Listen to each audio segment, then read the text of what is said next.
शुरू करें। Good morning, कैसे हैं सब?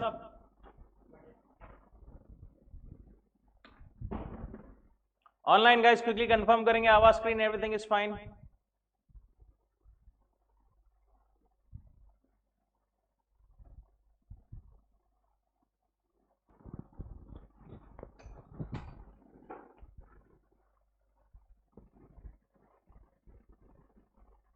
Can you quickly confirm in the chat box everything is fine?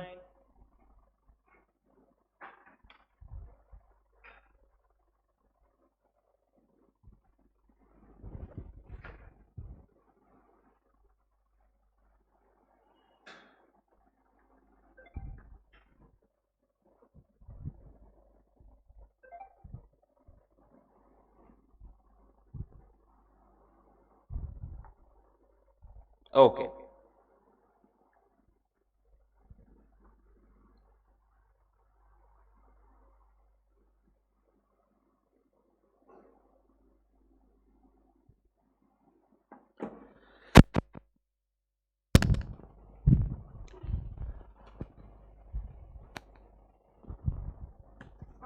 ठीक, let us start the second day of our paper number. Paper number कौन सा पढ़ रहे हैं अपन? पेपर नंबर कौन सा है? Paper number 5, auditing and ethics. Group 2 का सेकेंड पेपर है obviously, but in the overall chronology it's paper 5। कल अपन ने क्या क्या कवर किया था? कुछ बेसिक चीजें ऑडिट के बारे में, राइट? ऑडिट क्या होता है, ऑडिट ये वर्ड आया कहां से है, then also some basics about the course. ये सब चीजें अपन ने कल कंप्लीट की थी।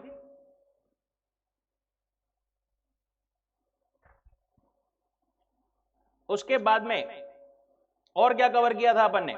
कौन सी चीजें देखी थी ऑडिट में भी? ऑडिट की क्या देखी थी अपन ने कल? Definition, right? क्या थी ऑडिट की डेफिनेशन, याद है क्या किसी को बाय एनी चांस?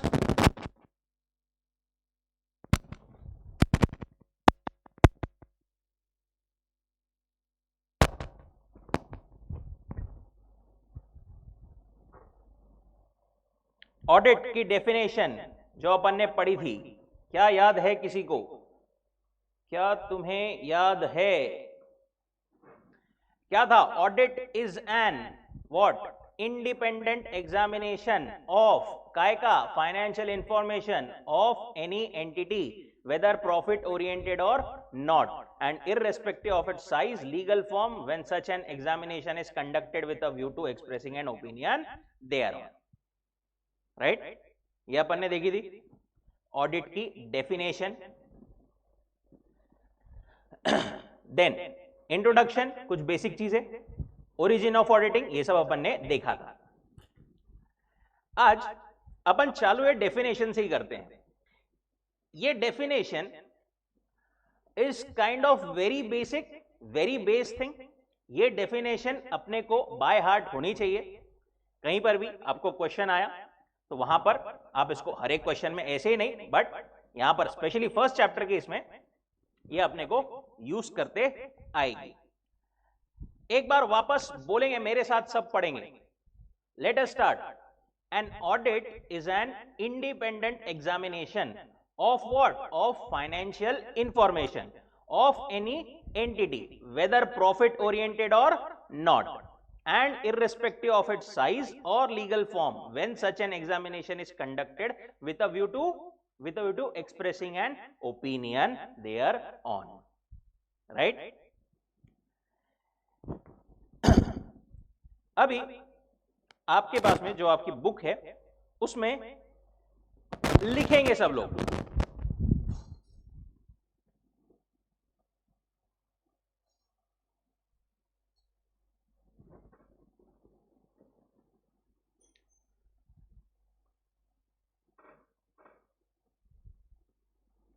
जो ध्यान में आ रहा है, बिना देखे, बिना मतलब रेफर किए, डायरेक्टली आपको जो ध्यान में आ रहा है डेफिनेशन लिखेंगे।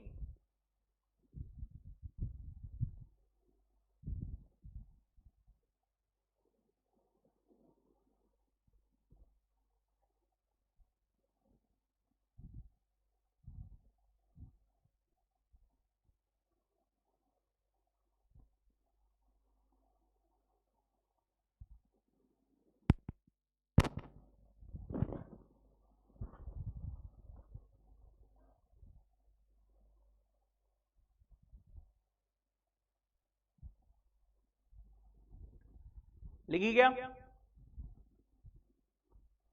कितनी बड़ी लिखी? पूरी लिखी या आधी लिखी या आधी से भी कम लिखी? चलो अपन लिखते हैं, थोड़ा अलग टाइप से लिखते हैं। सबसे पहले ऑडिट क्या है? An audit is what? Independent examination, independent examination. ये हो गया हमारा फर्स्ट पार्ट। कौन सी चीज का एग्जामिनेशन?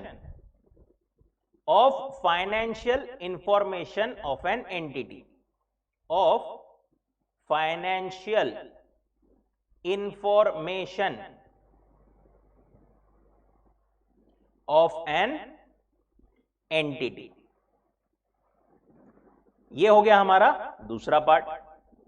तीसरे पार्ट पे आते हैं। Whether profit oriented or not and irrespective of its size and legal form.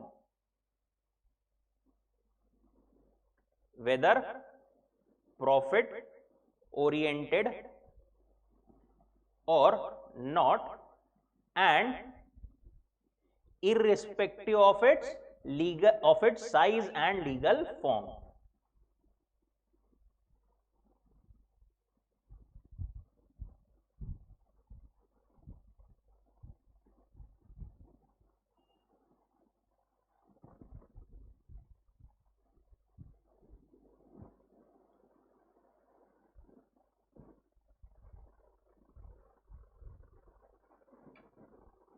And fourth part क्या है? when such an examination is conducted with a view to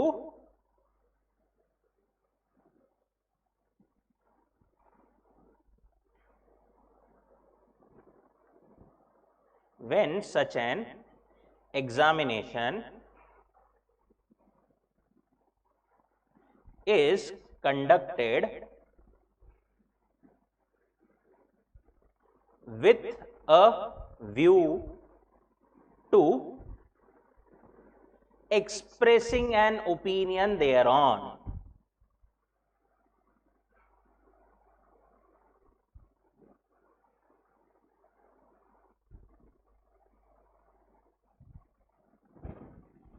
With a view to expressing an opinion thereon.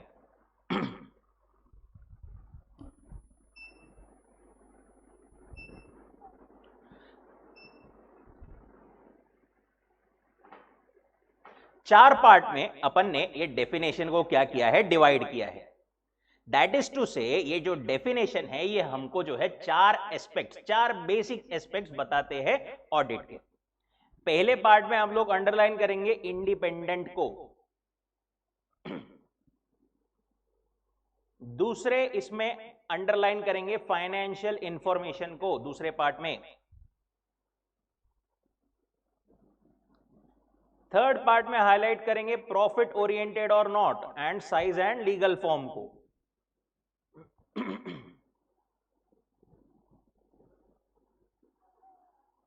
And चौथे इसमें expressing an opinion.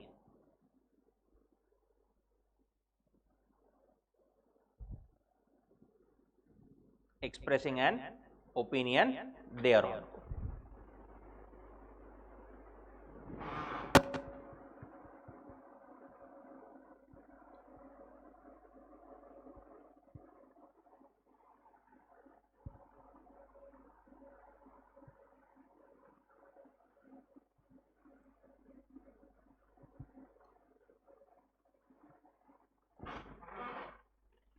ठीक है यहां तक? अब इसी को अपने को जो है डिटेल में एनालिसिस करना है कि ये जो वर्ड्स अपन ने हाईलाइट किए हैं यही इंपॉर्टेंट वर्ड्स मिला करके बनती है डेफिनेशन। और मतलब क्या होता है इन इंपॉर्टेंट वर्ड्स का? पहली चीज, an audit is an independent examination. Independent या इंडिपेंडेंस मतलब क्या जानते हो आप लोग, क्या समझते हो? बोलो बोलो, जो मन में आ रहा है वो बोलो। देयर इज नथिंग राइट और रॉन्ग। इंडिपेंडेंट या इंडिपेंडेंस, कोई भी पर्सन इंडिपेंडेंट या इंडिपेंडेंस से काम कर रहा है, ऐसा अपन कब बोल सकते हैं? किसी पे डिपेंड नहीं है वो, उस पर किसी और का इन्फ्लुएंस नहीं है, किसी और के इन्फ्लुएंस में आकर के वो अपने डिसीजंस वगैरह नहीं ले रहा है, राइट? उसने जो सही उसको लगता है सही में वो ही वो बोल रहा है या कर रहा है। He is an independent person. So, जो भी पर्सन ऑडिट करता है that is a chartered accountant, that is an auditor.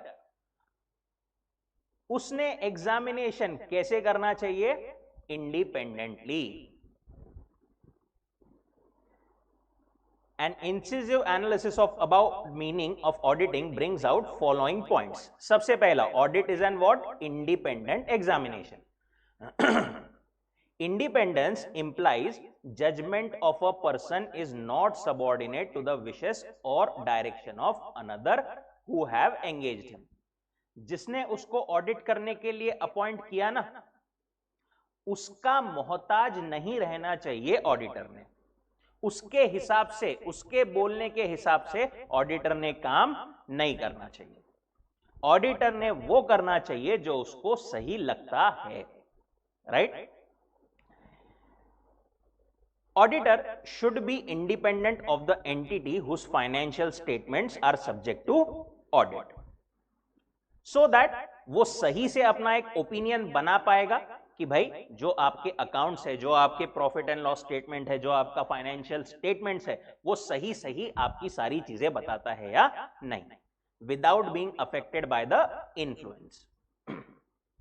Independence increases auditor's ability to act objectively, बिना पक्षपात के जो है ऑडिटर इंडिपेंडेंस से, अगर इंडिपेंडेंट है तो बिना पक्षपात के ज्यादा ऑब्जेक्टिवली वो काम कर पाएगा।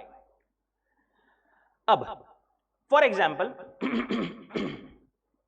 एक फर्म है मिस्टर छोटे की। मिस्टर छोटे ने मिस्टर बड़े को अपॉइंट किया। बड़े कौन है? बड़े हैं छोटे के बड़े भाई, ब्रदर, ठीक है? क्या आपको लगता है कि यहां पर जो बड़े भैया है वो अपने छोटे भाई के फर्म का या कंपनी का ऑडिट इंडिपेंडेंटली कर पाएंगे? क्यों? छोटे भैया के अकाउंट्स में कुछ दिक्कत निकल गई, कोई गलती निकल गई, छोटे भैया क्या बोलेंगे बड़े भैया को? अरे भैया मेरे साथ में ऐसा करोगे, मैं पापा को बोल दूंगा, दे दो मेरे को अच्छे से ऑडिट रिपोर्ट। इन्फ्लुएंस हो सकता है, राइट? रिवर्स केस, अगर छोटे है वो ऑडिटर है और बड़े की फर्म है, बड़ा क्या बोलेगा? चुपचाप साइन कर दे भाई, ये तू मेरा, राइट? दैट इज टू से फैमिली रिलेशंस या ऐसा क्लोज रिलेशन इंडिपेंडेंस को थ्रेट है, राइट? क्या वो इंडिपेंडेंट रह पाएगा? अपना काम सही से कर पाएगा? नहीं। For example, a person requests his brother to audit the accounts of his proprietary concern and issue a report. Can CA audit? No, he cannot. It is due to the fact that there would be no independence. Obviously अपने relationship में, ऐसा close relationship में अपने family के against जाकर के कौन उसकी बुराई बताएगा यार? There are exceptions in the world, but ऐसे सही में कौन करेगा? कोई नहीं करेगा, right?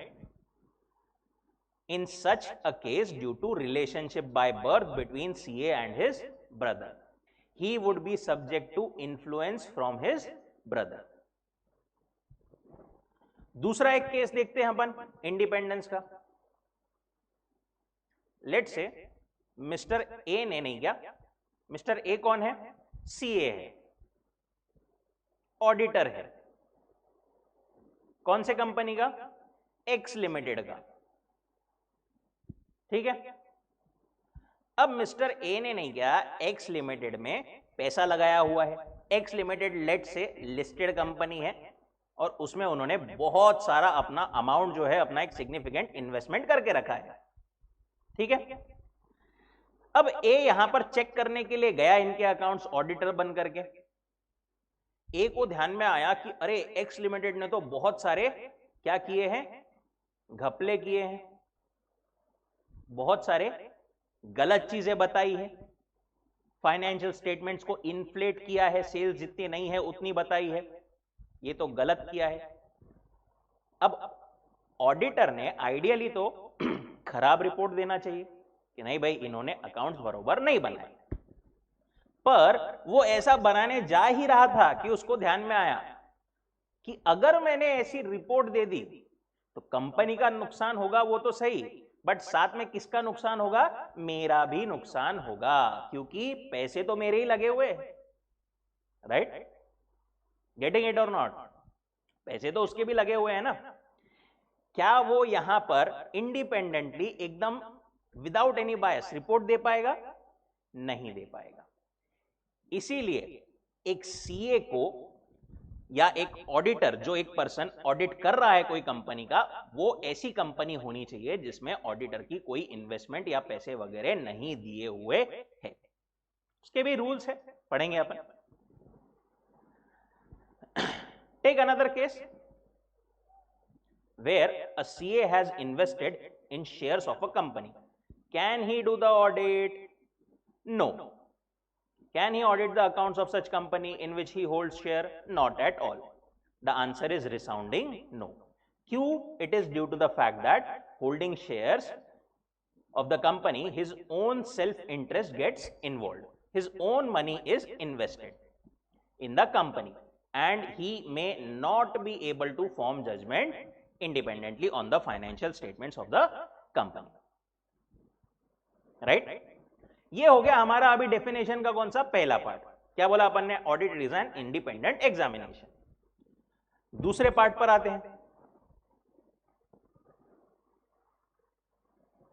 क्या था हमारा दूसरा पार्ट? पढ़ेंगे सब लोग जोर से।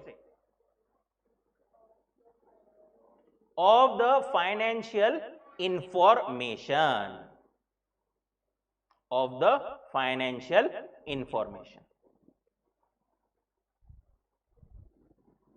of the financial information.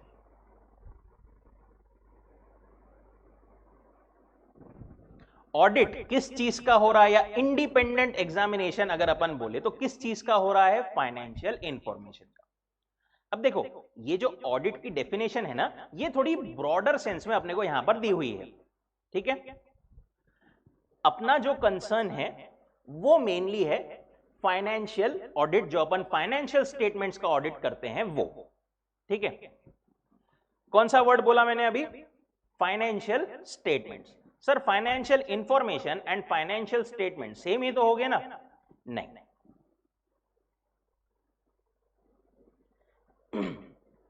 Word क्या लिखा हुआ है अपने डेफिनेशन में? Financial information. दूसरा वर्ड क्या है? Financial statements. देखो, फाइनेंशियल इंफॉर्मेशन जो है ना, वो एक ब्रॉडर टर्म है, बड़ी टर्म है। इसके अंदर सारी चीजें आ जाती है। फाइनेंशियल इंफॉर्मेशन भी आ गई, सॉरी फाइनेंशियल स्टेटमेंट्स भी आ गए, उसमें आपके बजट्स भी आ गए जो आपने बनाए होंगे कंपनी में, उसमें आपके फोरकास्ट्स भी आ गए जो आपने बनाए होंगे कंपनी में, उसमें कुछ इंटरनल फाइनेंशियल रिपोर्ट्स जो आपने बनाई होगी इंटरनल कंपनी में वो भी आ गई, उसमें मैनेजमेंट के इंफॉर्मेशन के लिए मैनेजमेंट अकाउंट्स जो बनाए गए होंगे वो भी आ गए, राइट। तो जो ऑडिट की डेफिनेशन दी है ना, उन्होंने बोला है कि ऑडिट इनमें से किसी भी चीज का हो सकता है, राइट। इसलिए उन्होंने लिखा है ऑडिट ऑफ फाइनेंशियल इंफॉर्मेशन। पर अपन मेजरली काय से कंसर्न्ड है, अपन मेजरली किस चीज के लिए पढ़ने वाले हैं? Financial statements. पूरे फाइनेंशियल इंफॉर्मेशन में से एक पार्ट के लिए अपन पढ़ने वाले हैं, मेजॉरिटी। ओके। अब ये फाइनेंशियल स्टेटमेंट्स, ये किस बला का नाम है? क्या पता है आप लोगों को फाइनेंशियल स्टेटमेंट्स मतलब? पहले आप बताइए। PNL, okay. Balance sheet, foundation level पर था फाइनेंशियल स्टेटमेंट्स, राइट। देखो फाइनेंशियल स्टेटमेंट्स है ना, पहले तो एक काम करो, साइड में शॉर्ट में ये ऐसा थोड़ा सा लिख लो, फाइनेंशियल इंफॉर्मेशन का, जस्ट ये आपके रेफरेंस के लिए कॉन्सेप्चुअल।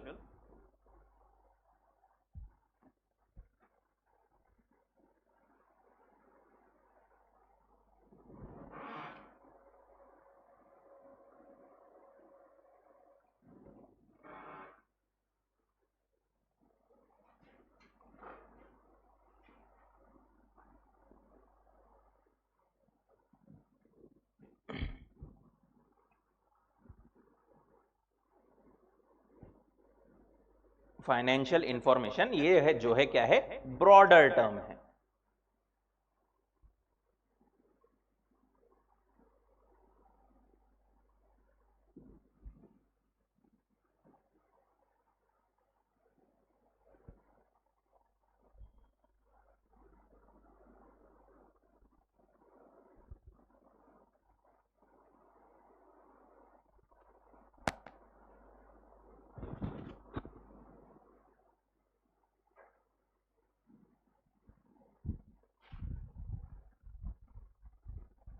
एंड उसमें ये सारी चीजें आती है, इसके अलावा भी चीजें आती है, बट ये अपन ने एग्जाम्पल के लिए लिखे, ठीक है।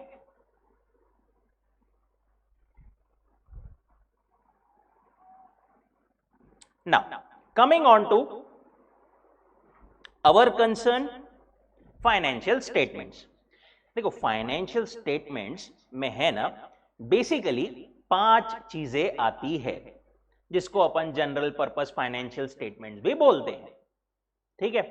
फाइनेंशियल स्टेटमेंट्स में कितनी चीजें आती है? मैंने बोला 5 चीजें generally constitute the financial statements. पहली चीज लिखेंगे सब लोग, बैलेंस शीट।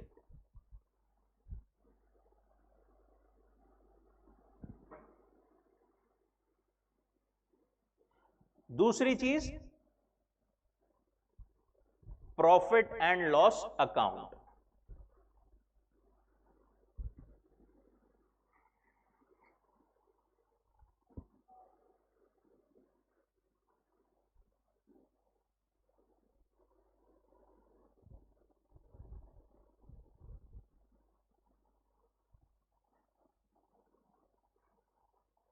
पहली चीज फाइनेंशियल, सॉरी बैलेंस शीट, दूसरी चीज प्रॉफिट एंड लॉस अकाउंट, तीसरी चीज कैश फ्लो स्टेटमेंट। सुना है क्या ये नाम?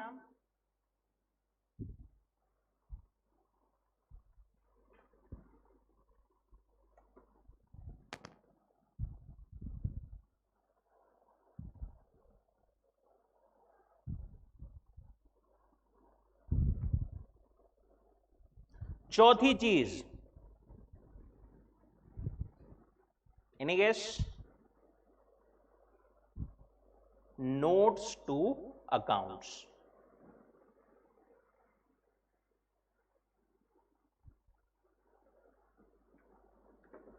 नोट्स टू अकाउंट्स के आगे है ना, साथ में एक और चीज लिखना, including significant accounting policies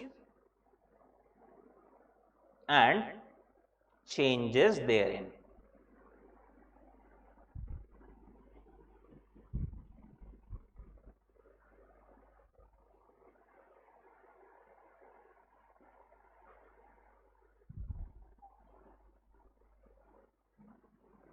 and एक लास्ट पांचवी चीज आती है क्या, statement of changes in equity. Bracket में उसके आगे लिख लेना इफ एप्लीकेबल।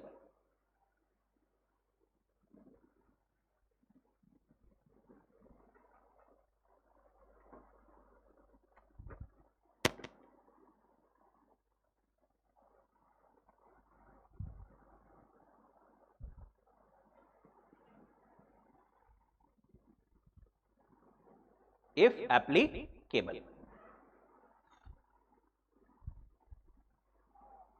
ठीक है। क्या बोला अपन ने, financial information, right. Financial information में मल्टीपल चीजें आती है, उसमें मेन कंसर्न अपना है फाइनेंशियल स्टेटमेंट्स। फाइनेंशियल स्टेटमेंट्स में कितनी चीजें आती है, 5।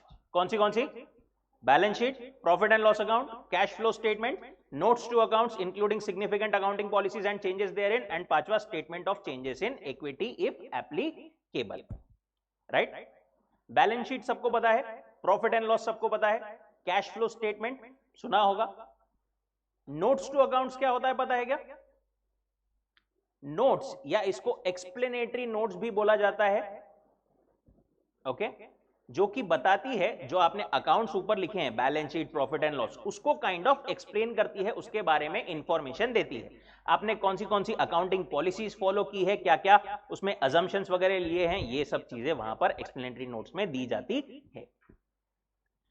5वीं चीज है statement of changes in equity. ये जो है ना बड़ी बड़ी कंपनीज को एप्लीकेबल रहता है, अपन टेक्निकल्स में अभी नहीं जा रहे किसको एप्लीकेबल कैसा क्या, but statement of changes in equity के लिए ध्यान में रखो कि ये बड़ी कंपनीज को बताना पड़ता है, ये छोटी कंपनीज को ज्यादा नहीं बताना पड़ता, ठीक है। इसलिए अपन ने इफ एप्लीकेबल वो लिखा है, परफेक्ट।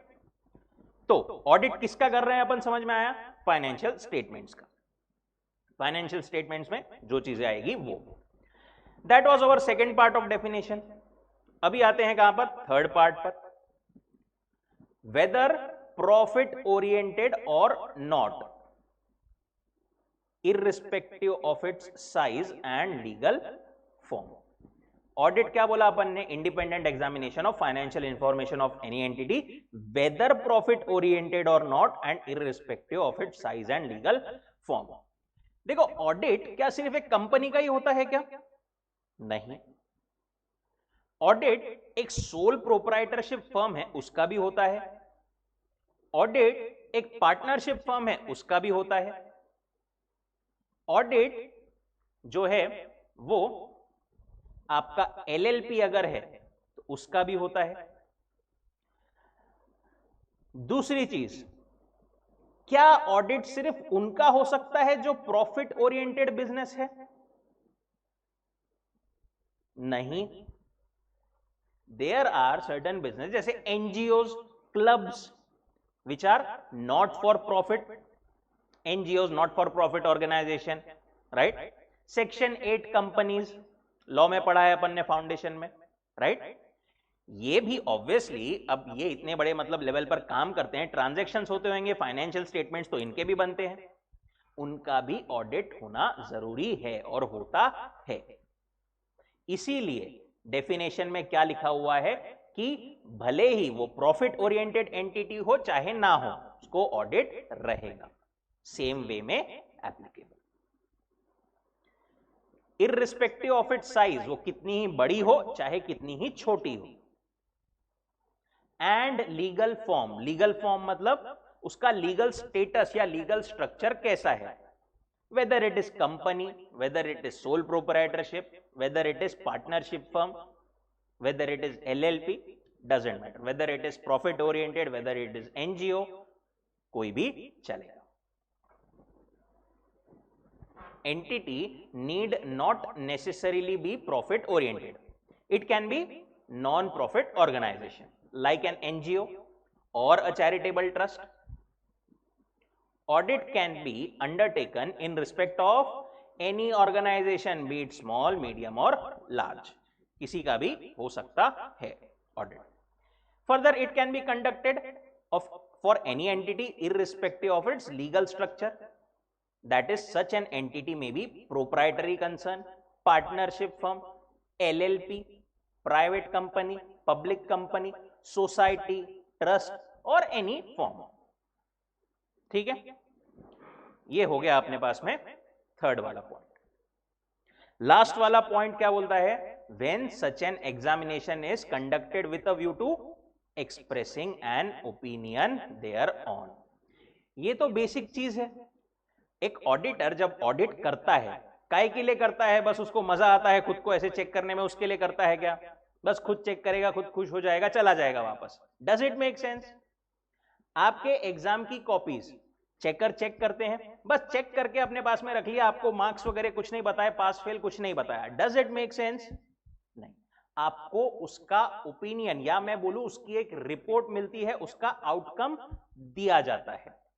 वैसे ही ऑडिट में भी ऑडिट का अल्टीमेट ऑब्जेक्टिव क्या रहता है? Expressing an opinion. Examination conduct कर रहे हैं फाइनेंशियल स्टेटमेंट्स का, प्रॉफिट ओरिएंटेड हो ना हो डजंट मैटर, पर काय के लिए कर रहे हैं अपन? For expressing an opinion there. एक बार वापस से सब लोग डेफिनेशन पढ़ेंगे.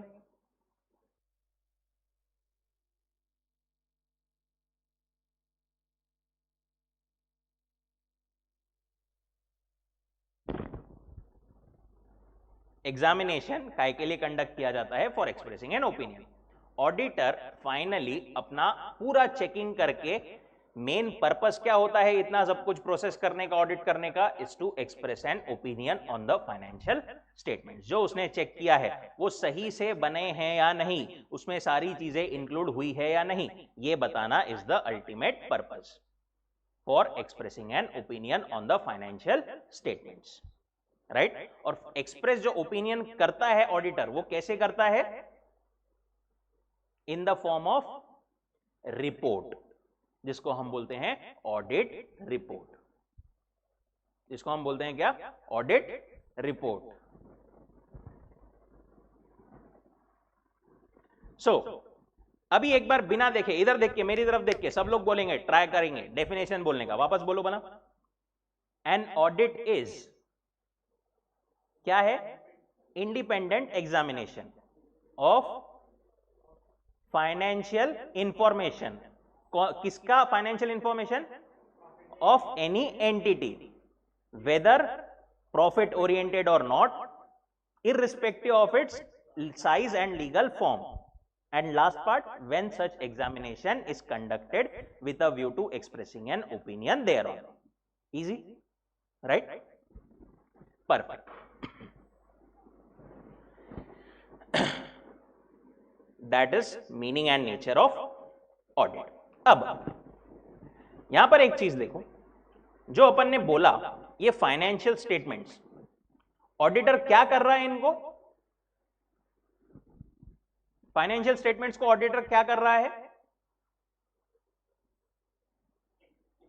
एग्जामाइन कर रहा है, चेक कर रहा है, राइट? चेक और एग्जामाइन कर रहा है.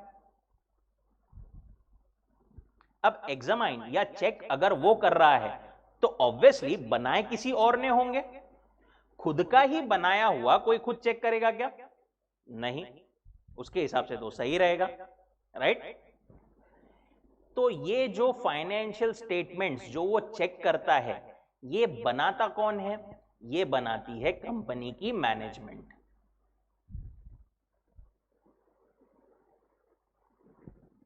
कौन बनाता है? Management. Financial statements banana, this is the responsibility of, complete responsibility of only and only management of the company. Again एक इंपॉर्टेंट चीज आपके ऑडिट सब्जेक्ट की. Understand that preparation and presentation of financial statements of an entity is responsibility of management of the entity.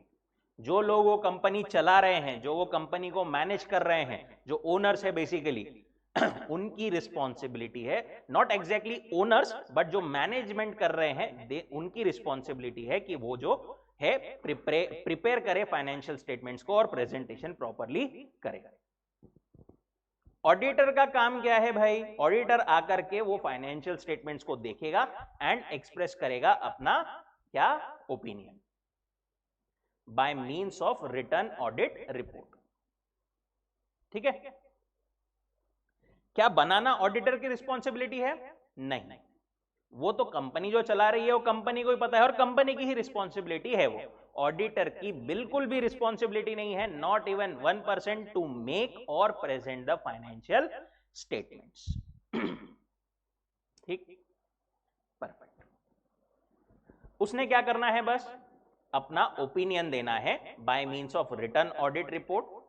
अब return audit report देना पड़ेगा तो उसने मतलब डायरेक्टली बस ऐसा सामने से देख करके रिपोर्ट दे देगा क्या? हो नहीं, पूरा वो ऑडिट का प्रोसीजर परफॉर्म करेगा। क्या क्या कैसे कैसे स्टेप्स होते हैं वही सब अपने को पूरा सिलेबस में है। ठीक है? यहां पर इन्होंने शॉर्ट में दिया है कि in doing so he has to see certain things that financial statements would not mislead anybody. देखो, ऑडिटर ने साइन किया, अपन ने कल बात की थी, ऑडिटर ने स्टेटमेंट्स पर, फाइनेंशियल स्टेटमेंट्स पर साइन किया तो लोग उस पर भरोसा करते हैं, राइट? लोग समझते हैं वो सही है, राइट? ऑडिटर की ये रिस्पॉन्सिबिलिटी है कि वो प्रॉपरली चेक करे और उसी के बाद में अपना ओपिनियन दे। उसके ओपिनियन के बेसिस पर किसी और ने मिसलीड नहीं होना चाहिए, गलत डिसीजन नहीं लेना चाहिए। अब ये सब देखने के लिए उसने नहीं क्या, कुछ चीजें इंश्योर करनी पड़ेगी। सबसे पहली चीज, accounts have been drawn up with reference to entries in the books of account। पूरी अपनी अकाउंट की प्रोसेस जो है वो कैसी रहती है, कोई बता पाएगा क्या? शुरुआत कहां से होती है ट्रांजैक्शन में? जर्नल एंट्री से। जर्नल एंट्री पास की जाती है, वहां से क्या होता है?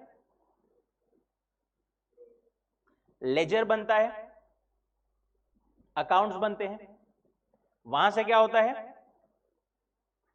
ट्रायल बैलेंस बनता है। ट्रायल बैलेंस से क्या बनता है?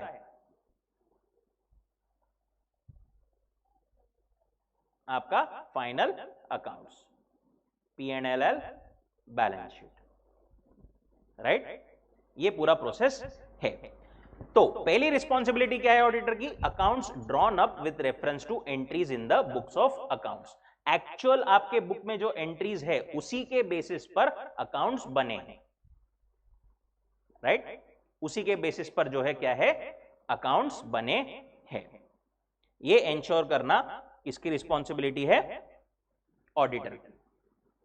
ऐसा नहीं कि मन गढ़ंत अपने हिसाब से कुछ भी मैनेजमेंट ने लिख दिया बैलेंस शीट में, हमारी इतनी इक्विटी है या हमारा इतना एक्सपेंस है, राइट? ऐसा नहीं, उसका कुछ तो भी लॉजिक होना चाहिए, कुछ तो भी एंट्रीज के बेसिस पर ही फाइनेंशियल स्टेटमेंट्स बने हुए होना चाहिए। दूसरा पॉइंट, एंट्रीज जो है are adequately supported by sufficient and appropriate evidence. Again एक कीवर्ड आपके ऑडिट के सब्जेक्ट का, सफिशिएंट एप्रोप्रिएट ऑडिट एविडेंस। जो आपने एंट्रीज की है ना, राइट? एंट्रीज चेक करते टाइम पर ऑडिटर ने यह इंश्योर करना पड़ेगा कि वो एंट्रीज ऐसे ही मैनेजमेंट ने कुछ अपने मन से नहीं मार दी है, वो एंट्रीज की गई है on the basis of sufficient and appropriate evidence, right? Sufficient and appropriate, कौन सा वर्ड बोला अपन ने? Sufficient and appropriate evidence. Sufficient के नीचे आप लिख सकते हो it refers to quantity, and appropriate के नीचे आप लिख सकते हो it refers to quality.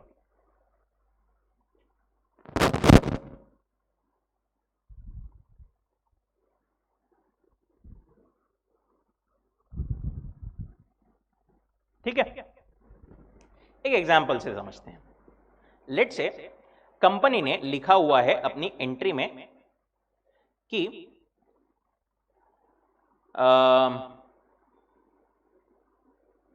Late से बाय परचेजेस, टू बैंक। कितने का अमाउंट? 3 लाख।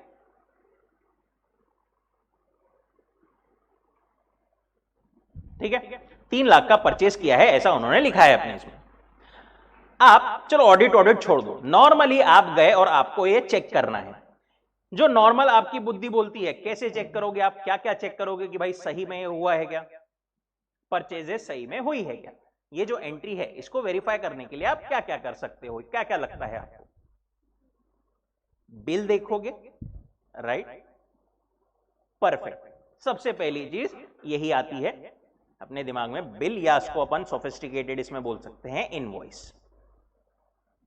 ठीक है, पर अब यहां पर सफिशिएंट की अगर अपन बात करें तो क्या सिर्फ बिल और इनवॉइस देखना सफिशिएंट होगा क्या? नहीं। देखो बेटा, दुनिया में ऐसे ऐसे कलाकार लोग हैं कि करेंसी फेक बना लेते। बिल क्या चीज है यार, राइट? 1000 बिल मिल जाते हैं कहीं भी किसी के भी नाम से, तो बिल तो ऐसा मैनेजमेंट एंट्री पास कर देगी और कहीं से भी बिल ला करके आपके सामने रख देगी, राइट? तो सिर्फ बिल के बेसिस पर आप इसको कर सकते हो क्या? नहीं, आपको और भी ज्यादा वेरीफाई करना पड़ेगा। क्या कर सकते हो सोचो बना, एंट्री पे से क्या लगता है? बैंक दिख रहा है एक वर्ड, क्या कर सकते हो बैंक में? ट्रांजैक्शन चेक कर सकते हो कि भाई वो बोल रहे हैं हमने परचेज किया है, बैंक से किया है, तो बैंक में सही में भाई कुछ पेमेंट हुआ है क्या? बैंक में आपकी एंट्री दिख रही है क्या? पासबुक में एंट्री दिख रही है क्या? वो भी आपने चेक कर लिया, राइट? चलो बैंक में भी उन्होंने लेट से अब ऐसा बिल लाया और बैंक में से भी दिखाने के लिए डमी ट्रांजैक्शन कर दिया, राइट? और ज्यादा आपको एक लेवल ऊपर जाना है तो और एक चीज आप क्या कर सकते हो? आप एक और चीज कर सकते हो, आप एक इनवर्ड नोट या रिसीट भी देख सकते हो। जो गुड्स आए हैं, जो आते हैं कभी भी फैक्ट्री के अंदर, उसके लिए प्रॉपर एक नोट बनती है, ट्रांसपोर्टर की कॉपी रहती है, वो सब डॉक्यूमेंट्स भी देख सकते हो। अगर परचेस किया हुआ मटेरियल अभी तक है तो आप उसको फिजिकली भी वेरीफाई कर सकते हो, बरोबर? Getting it? Sufficiency of audit evidence कि भाई ये एंट्री हुई है तो क्यों हुई है, इसका मतलब हुई है, इसका एविडेंस क्या है, सफिशिएंट एविडेंस है क्या, ये सब ऑडिटर चेक करेगा। और एक चीज, ये अपने एक्चुअली आगे की बात है थोड़ी यहां से, बट आपको जस्ट आपके रेफरेंस के लिए अभी पहले बता रहा हूं, चेक कितना करना है एक ऑडिटर ने, ये वो कैसे डिटरमाइन करेगा? मेरे को बिल चेक करना है, लेट से कोई कोई कंपनी में ऑडिटर को ऐसा लग सकता है कि ठीक है भाई सिर्फ बिल देख लिया काम हो गया। कोई कोई कंपनी में हो सकता है ऑडिटर को लगे नहीं नहीं, बिल भी देखना है, बैंक भी देखना है, इनवर्ड नोट भी देखना है, फिजिकल वेरिफिकेशन भी करना है। कैसे डिटरमाइन करेगा ऑडिटर? ये डिटरमाइन करेगा कि उसको कितना भरोसा आ रहा है कंपनी पर। अगर उसको लगता है कि भाई ये कंपनी बरोबर काम कर रही है, राइट, उसके इंटरनली जो कंट्रोल्स है वो प्रॉपर है, कंपनी एथिकली पास्ट में भी काम करते आ रही है, मैं इस पर भरोसा कर सकता हूं, तो वो अपना क्या करेगा, क्वांटिटी थोड़ी कम कर देगा। और अगर नहीं तो जितनी ज्यादा हो सकता है वो ट्राई करेगा चेक वगैरह करने का। ठीक, यहां तक परफेक्ट। दूसरी चीज एप्रोप्रिएट एविडेंस बोला अपन ने। एप्रोप्रिएट मतलब क्या? It refers to the quality. Quality, अब देखो आपको अपन ने बोला एक बिल या इनवॉइस चाहिए, तो बिल या इनवॉइस क्या ऐसे सादी कोई भी एक पेज पे या पर्ची पे लिखा हुआ invoice, will it be acceptable? नहीं, there should be proper documented printed bill. अगर कोई कंपनी से है तो उसका प्रॉपर नाम, letter head, proper GST number वगैरह सब कुछ वहां पर रहना चाहिए। एक पक्का रियल बिल आपको मिलना चाहिए चेक करते टाइम पर। That refers to appropriate evidence, right? सिर्फ एक सादे पर्ची पर, सादे पेपर पर ऐसा लिखा हुआ, this will not be appropriate quality. ठीक, यहां तक कोई डाउट, कोई दिक्कत अभी तक? जा रहा है दिमाग में?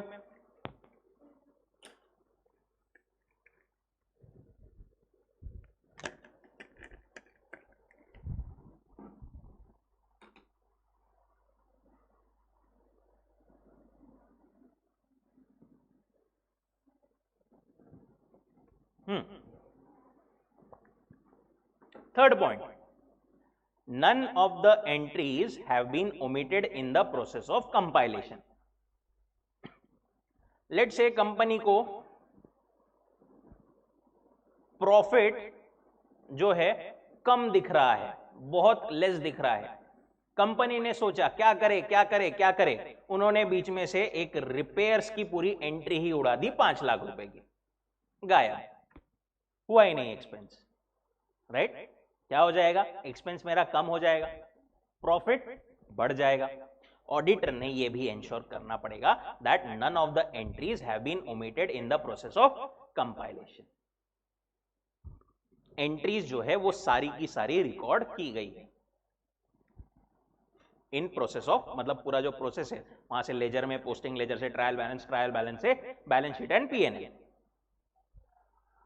चौथा point, information conveyed by the statement is what? Clear and अनएम्बिग्युअस।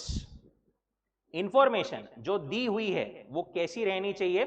Clear and unambiguous. आपके फाइनेंशियल स्टेटमेंट में जो मैनेजमेंट ने इंफॉर्मेशन दी है वो कैसी रहनी चाहिए? एकदम क्रिस्टल क्लियर एंड उसमें कोई डाउट नहीं रहना चाहिए। जैसे मैनेजमेंट ने लिख दिया लोन, ठीक है, क्या सिर्फ लोन लिख करके चल जाएगा क्या? नहीं, मैनेजमेंट ने प्रॉपर उसमें डिस्क्लोज करना चाहिए कि वो शॉर्ट टर्म लोन है या लॉन्ग टर्म लोन है, राइट? लोन फ्रॉम बैंक है, कहां से है, ये सब चीजें उन्होंने बताना पड़ेगा। Next, financial statement amounts are properly classified, described and disclosed in conformity with the accounting standards, right? Accounts कैसे बनाना है ये हमको बताते हैं अकाउंटिंग स्टैंडर्ड्स, राइट? और ऑडिट कैसे करना है ये कौन बताता है हमको? Auditing standards. अकाउंट्स कैसे बनाना है उसकी बात करते हैं। एक चीज बताओ, पीएनएल के पहले भी एक अकाउंट बनता है छोटा सा, कौन सा है वो? Trading account, right? पता है, याद है? अगर मैंने मेरा रिपेयर्स जो अपन ने अभी बात की वो ट्रेडिंग अकाउंट में डाल दिया तो क्या ये सही है? नहीं। परचेजेस अगर पीएनएल में डाल दिया क्या ये सही है? नहीं, राइट? इन सब की एक स्टैंडर्ड है, राइट? कि आपको परचेजेस ट्रेडिंग अकाउंट में डालना है, रिपेयर्स पीएनएल स्टेटमेंट में डालना है। ऐसा क्लासिफिकेशन, ऐसा प्रॉपर डिस्क्रिप्शन एंड डिस्क्लोजर, ये should be conformity with the accounting standards.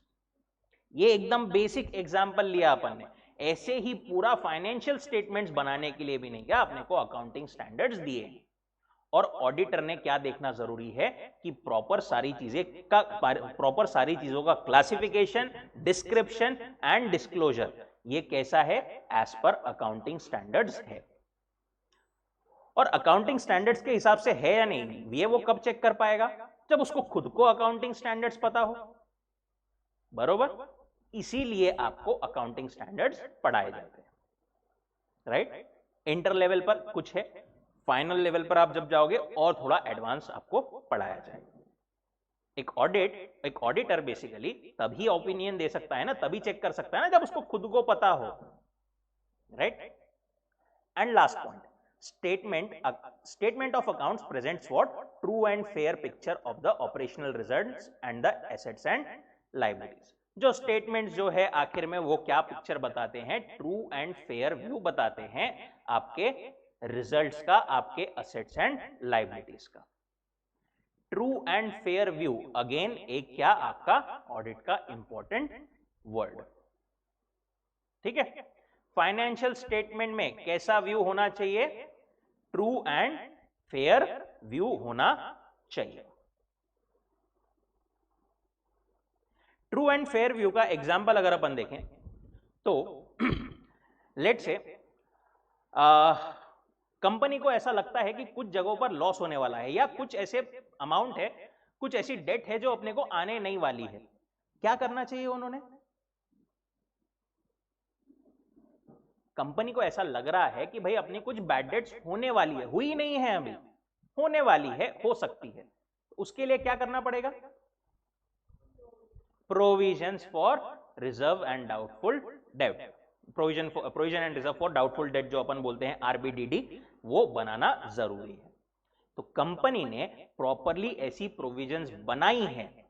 Company जबरदस्ती अपना प्रॉफिट बढ़ाने के लिए या अपने आप को बड़ा दिखाने के लिए प्रोविजन स्किप करके तो प्रॉफिट नहीं बढ़ा रही है, राइट? ये सब देखना भी ऑडिटर ने जरूरी है कि भाई स्टेटमेंट्स में ट्रू एंड फेयर व्यू दिख रहा है, मैनेजमेंट ने प्रॉपर अजम्पशंस एंड प्रॉपर सब कुछ चीजें की है, that's true and fair view. ठीक है, क्या क्या चीजें पढ़ी अपन ने कि ऑडिटर ने क्या करना चाहिए? ऑडिटर ने सबसे पहले तो क्या करना है? रिटर्न ऑडिट रिपोर्ट देना है, ओपिनियन देना है, और ओपिनियन देने के लिए उसने ये देखना पड़ेगा कि financial statements would not mislead anybody और वुड नॉट मिसलीड एनीबॉडी। उसके लिए क्या क्या चीजें देखना है? ये सब चीजें, accounts drawn with reference to entries in the books. ठीक है, इसमें विथ रेफरेंस टू एंट्रीज ये हो गया आपका कीवर्ड। दूसरा, entries adequately supported by sufficient and appropriate evidence, supported by sufficient and appropriate evidence, ये हो गया आपका दूसरे पॉइंट का keyword. None of the entries omitted, none of the entries omitted in the process of compilation, omitted in the process of compilation, ये हो गया आपका keyword. Information conveyed in the statement is clear and unambiguous, clear and unambiguous, ये हो गया आपका keyword इस point का। Next, financial statement amounts properly classified, described and disclosed, classified, described, disclose in conformity with accounting standards, ये सब हो गए आपके कीवर्ड्स। एंड लास्ट पॉइंट में ट्रू एंड फेयर पिक्चर, ये हो गया आपका कीवर्ड। आपको ऑडिट में देखो, जैसे अपन अभी आपने बाकी सब्जेक्ट्स के बारे में तो आपको अभी इतना इंटर का ज्यादा पता नहीं है, जिन्होंने स्पेशली अभी ग्रुप 2 चालू किया है। फाउंडेशन के रेफरेंस में बात करेगा अपन लॉ की, तो लॉ में आपको मार्क्स कब मिलते थे? जब आपकी वो लीगल लैंग्वेज आती थी, आपके वो कीवर्ड्स आते थे। ऑडिट भी मोर और लेस सिमिलर है, ठीक है? लॉ अलग है, ऑडिट अलग है, बट ऑडिट में भी आपके आंसर में आपके कीवर्ड्स आना जरूरी है, ठीक है? यहां पर आपसे और एक लेवल ऊपर की जो है प्रोफेशनल लैंग्वेज एक्सपेक्ट की जाएगी, ठीक है?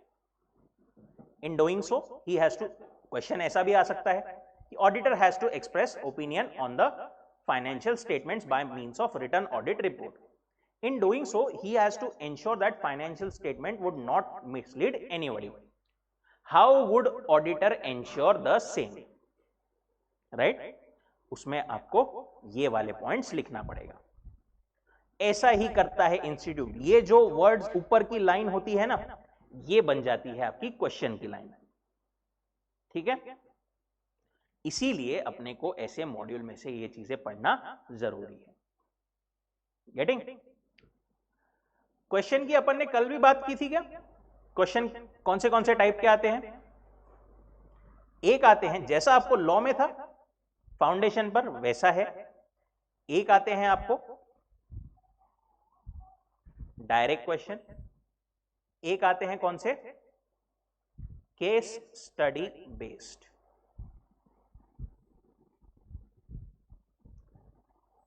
डायरेक्ट क्वेश्चन तो पता ही है सबको, डायरेक्टली आपको पूछा जाएगा कि इसमें कौन से पॉइंट्स है या ये क्या क्या स्टेट करता है, या फिर अभी जैसा अपन ने एग्जांपल देखा वो वाला, ठीक है?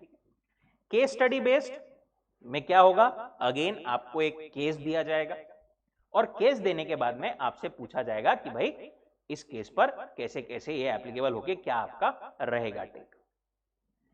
इसमें है ना, बहुत बार इंस्टीट्यूट क्या करती है, बहुत सारे क्वेश्चंस इसमें ऐसे भी रहते हैं जो कि केस स्टडी के रूप में डायरेक्ट क्वेश्चन रहते हैं।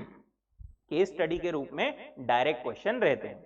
मतलब क्या करेंगे इंस्टीट्यूट पहले आपको ऊपर बड़ा सारा सिनारियो देगी, ठीक है? Let's say mister x went for an audit of an enterprise, he was very confident, he was this that etcetera etcetera etcetera, पूरा यहाँ पर आपको जो है डिटेल्स दे देगी, थोड़ा सा आपको डिस्ट्रैक्ट करने के लिए। और लास्ट में एक चीज आपसे पूछ लेगी, what are the things that he needs to ensure while performing the audit, या फिर what are the things that he has to see to ensure financial statements would not mislead anybody। वहां पे आंसर क्या आएगा आपका, यही सारे points. The auditor will need to ensure this points. ऐसे केस स्टडी को, केस स्टडी का मुखौटा पहना करके वो आपसे डायरेक्ट क्वेश्चन भी पूछ सकते हैं। ठीक है, यहां तक कोई डाउट, कोई दिक्कत? परफेक्ट। लास्ट वाले इसमें वो बोलते हैं auditing provides assurance, its basic nature lies in providing assurance to the user, that is confidence to the users. Such an assurance lends credibility to financial statements. Auditor जो है वो किसके लिए बना रहा है रिपोर्ट? बाहरी दुनिया के लिए। बाहरी दुनिया को ऑडिटर की रिपोर्ट देखकर, ऑडिटर की साइन देखकर क्या मिलता है? कॉन्फिडेंस मिलता है कि भाई हाँ सब कुछ सही है, इस एक्सपर्ट आदमी ने उसको चेक किया है, राइट? ये कॉन्फिडेंस जो है इसी का दूसरा वर्ड है एश्योरेंस। उनको क्या मिलता है? भरोसा, एश्योरेंस कि हाँ भाई ये सब कुछ सही से हुआ है।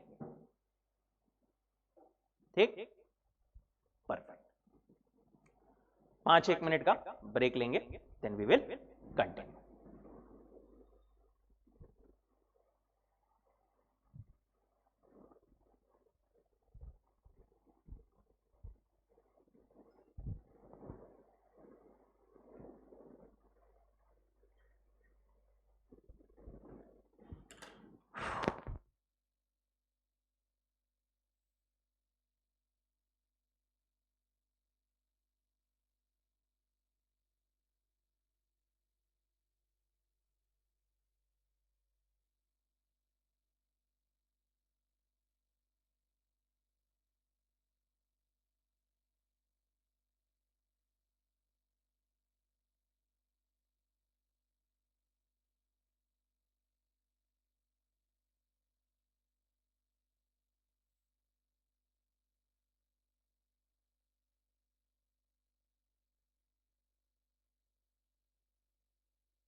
चलो, shall we resume?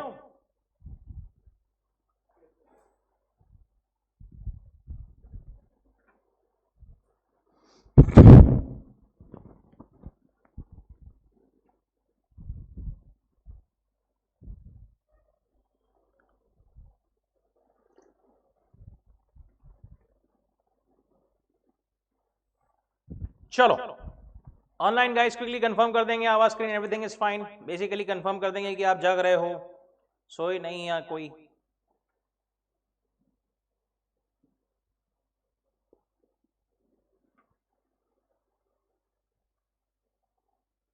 ओके, चलो।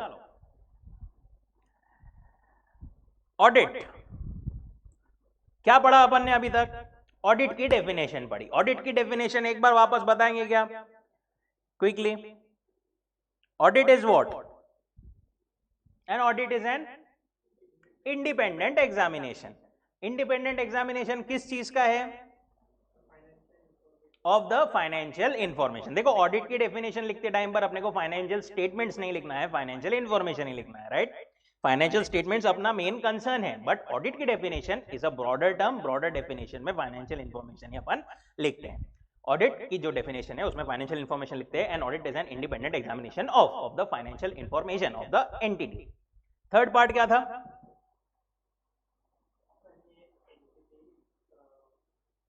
Weather profit oriented or not, and irrespective of its size and legal form. कैसी भी एंटिटी रहेगी चलेगा, कुछ भी रहा तो चलेगा, साइज एंड लीगल फॉर्म भी कैसा भी चलेगा। एंड लास्ट चीज, when such an examination is conducted with a view to expressing an opinion there. इन सब चीजों के बारे में अपन ने देखा था, इंडिपेंडेंस क्या होता है, ये सब क्या होता है। उसके बाद में अपन ने इन डूइंग सो क्या क्या चीजें, देखो अब दूसरी एक और चीज बताओ। Preparation and presentation of accounts, ये किसकी रिस्पॉन्सिबिलिटी है? मैनेजमेंट की रिस्पॉन्सिबिलिटी है। ये रिस्पॉन्सिबिलिटी ऑडिटर की है क्या? नहीं। ऑडिटर की क्या रिस्पॉन्सिबिलिटी है कि वो इन चीजों को चेक करे कि मैनेजमेंट ने सब काम सही से किया है, एंड उस पर क्या दे, अपना ओपिनियन दे। ओपिनियन वो कैसे देगा? Through a report, through a return audit report. और वो रिपोर्ट देते टाइम पर उसने इंश्योर करना है ये सारी चीजें कि accounts with reference to entries बनी है, adequately supported by sufficient appropriate evidence है, एंट्रीज ओमिट नहीं है in the process of compilation, clear and unambiguous है सारी entries, classified, described and disclosed in conformity with standards है, and statements present true and fair view. ठीक, next, interdisciplinary nature of auditing relationship with diverse subjects. देखो, अपन थोड़ा शुरुआत में बहुत स्लो जा रहे हैं, एक एक चीजें आपको अगर बेसिक ऑडिट एक बार समझ गया, बेसिक मतलब अपन ऑडिट वगैरह का समझ गया, तो आगे की चीजें थोड़ी सी इजी हो जाएगी। Interdisciplinary nature of auditing relationship with diverse subjects. देखो, ऑडिटर जो है ना, ये ऑडिट करता है, राइट? तो ऑडिटर जो है उसको सिर्फ और सिर्फ ऑडिट का नॉलेज होकर के सफिशिएंट काम नहीं चलेगा, राइट? ऑडिटर को सिर्फ ऑडिट ये सब्जेक्ट का या ऑडिट कैसे करते हैं सिर्फ इसके बारे में नॉलेज रह करके नहीं चलेगा। ऑडिट काय का करने वाले हैं अपन? फाइनेंशियल स्टेटमेंट्स का। फाइनेंशियल स्टेटमेंट्स बनते कैसे हैं? कौन से बेसिस पर बनते हैं? अकाउंटिंग स्टैंडर्ड्स के बेसिस पर बनते हैं, राइट? अकाउंटिंग स्टैंडर्ड्स के बेसिस पर बरोबर बने हैं या नहीं, ये ऑडिटर सही में कब चेक कर पाएगा?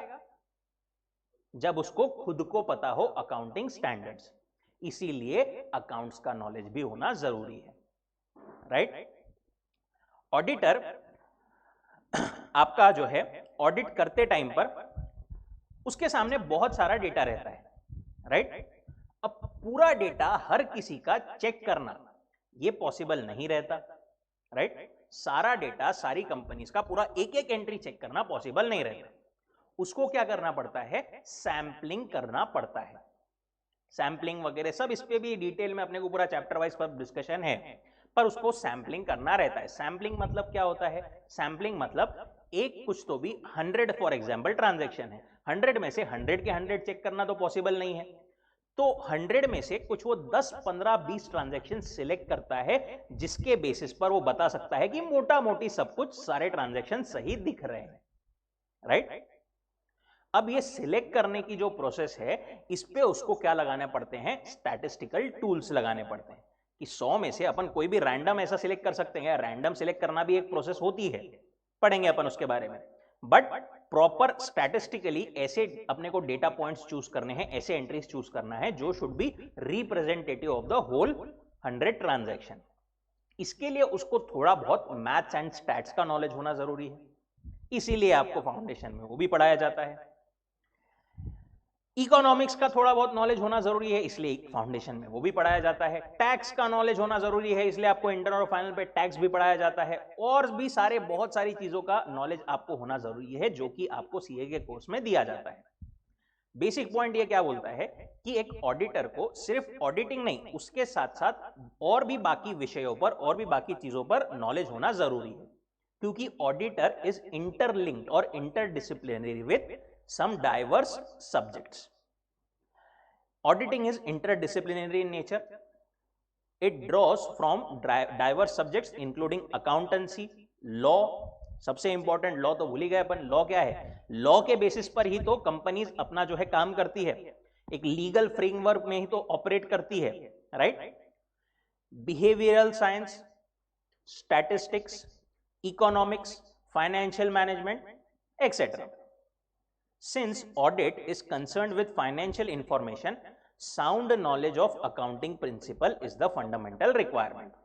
ये तो अपन ने पढ़ा, सबसे बेसिक रिक्वायरमेंट तो अकाउंट्स की, अकाउंट्स ही पूरे चेक कर रहे हैं ना अपन, to conduct an audit and express an opinion thereon. Similarly good knowledge of business laws, जैसे कि जो बिजनेस लॉज अपन ने पढ़े थे फाउंडेशन पर, एलएलपी के बारे में, कंपनीज एक्ट जो आपको अभी इंटर लेवल पर पूरा है, इन सब का भी आपको नॉलेज जरूरी है. वेरियस टैक्सेशन लॉज, टैक्सेशन के हिसाब से सब चीजें सही से हुई है या नहीं, ये आप कब इंश्योर कर पाओगे? जब आपको खुद को टैक्सेशन पता हो, right? To understand financial statements in a better way in accordance with applicable laws.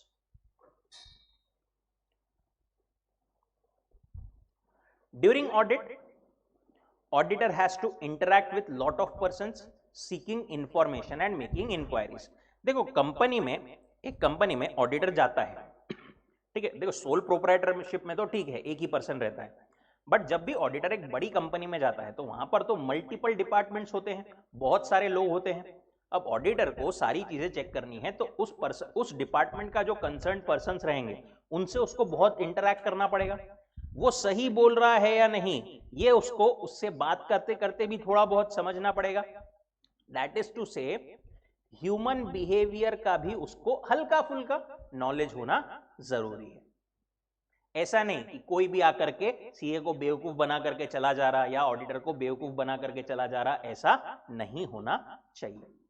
This can be done only if one has knowledge of human behaviour, right? ये ऐसा ह्यूमन बिहेवियर का ये सब्जेक्ट हमको कोई detail में नहीं है, क्योंकि ये थोड़ा सा प्रैक्टिकल एक्सपोजर से ही आता है, दुनियादारी जिसको अपन बोलते हैं, थोड़ा लोगों के बारे में वगैरह. पर एक फाइनल लेवल पर एसपीओएम जो है ना, वहां पर एक सेट में आपको साइकोलॉजी वगैरह का ऑप्शन दिया हुआ है. आप चाहे तो उसको बाद में उस टाइम पर जब जाओगे उसमें सिलेक्ट कर सकते हो. Auditors use statistical methods to draw samples in a scientific manner. Sampling की बात की अपन ने, उस सैंपल कैसे निकालना है उसके लिए भी उसको मेथड्स वगैरह लगती है, राइट? और वो मेथड्स वो अप्लाई करता है through the use of statistics का knowledge. To check, it is not possible to check each and every transaction. So use of statistical methods to draw samples for conducting audit is made. उसके अलावा knowledge of subjects like economics helps with overall economic environment. Economics में अपन ने foundation में एक topic पढ़ा था, business cycles, याद है क्या? बिजनेस साइकिल्स में फेजेस रहते थे, expansion, contraction, depression, peak. Let's say आपको ऐसा समझ रहा है कि पूरी इकोनॉमी डिप्रेशन में है, कॉन्ट्रैक्शन में है, ट्रोफ में है, पूरी दुनिया में हाहाकार मचा हुआ है और कंपनी की सेल्स बढ़ती बढ़ती जा रही है। अगर ऐसा है तो अपन ये जजमेंट निकाल सकते हैं शायद कुछ तो भी गड़बड़ हो सकती है कंपनी में, राइट? ये कब समझेगा अपने को? जब अपने को बिजनेस साइकिल्स का नॉलेज होगा, इकोनॉमिक्स का थोड़ा इकोनॉमिक एनवायरनमेंट समझने की अपने इसमें कैपेबिलिटी रहेगी। That's why economics. Financial management deals with issues such as funds flow, working capital management, ratio analysis, etc. एक कंपनी में फाइनेंस कैसे चलता है, फंड्स कैसे फ्लो होते हैं, ये सब आपको जो आपका पेपर नंबर 6 है उसका जो एक पार्ट है FM फाइनेंशियल मैनेजमेंट, इसमें सब सिखाया जाएगा। Auditor is expected to be knowledgeable about these for applying procedures and carrying audit effectively. Besides this knowledge of financial markets comprised in the study of financial management is expected from a professional auditor. इसके अलावा एक और चीज वो बोलते हैं कि financial markets का, स्टॉक मार्केट वगैरह, इन सब चीजों का भी बेसिक नॉलेज एक चार्टर्ड अकाउंटेंट को होना चाहिए। ठीक है? सो ऑडिटिंग का बहुत सारी चीजों के साथ में लेना देना है। Accounting, law, economics, behavioural science, statistics, mathematics, data processing, financial management, production, etcetera. उसी के बारे में शॉर्ट में अपने को नीचे यहां पर दिया है with respect to other subjects, कैसा उसका लिंकिंग है। ऑडिटिंग एंड अकाउंटिंग, ये तो our basic bread and butter. Auditing reviews financial statements and financial statements are nothing but a result of overall accounting process.